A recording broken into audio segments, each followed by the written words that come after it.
لا أستطيع أن أعرف ما الذي سأقول، لأنه ليس هناك مباريات صغيرة ومباريات كبيرة. ماذا عن بلجيكا؟ بلجيكا والمنتخب المرشح بقوة، لأن لديه تشكيل وفريق يلعب بطريقة جماعية وأثار إعجاب كل المشاهدين وتفوق على كل الفرق الأخرى التي خاضت ضد المباريات التأهيلية. ولكن حتى المنتخب البلجيكي يمكن أن يذهب إلى أبعد الحدود.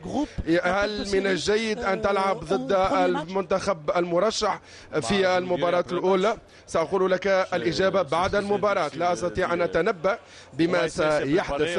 نحن سنجهز أنفسنا بأحسن طريقة، ولكن نحن لسنا أو لن نذهب إلى البرازيل كسائحين.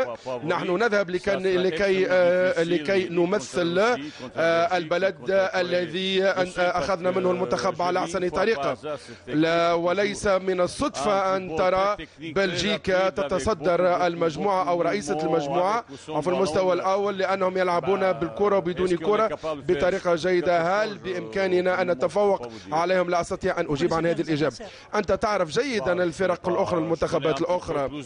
أنا أعرف الشيء الكثير عن بلجيكا، ولكن ليس لدي معلومات كثيرة عن المنتخبات الأخرى.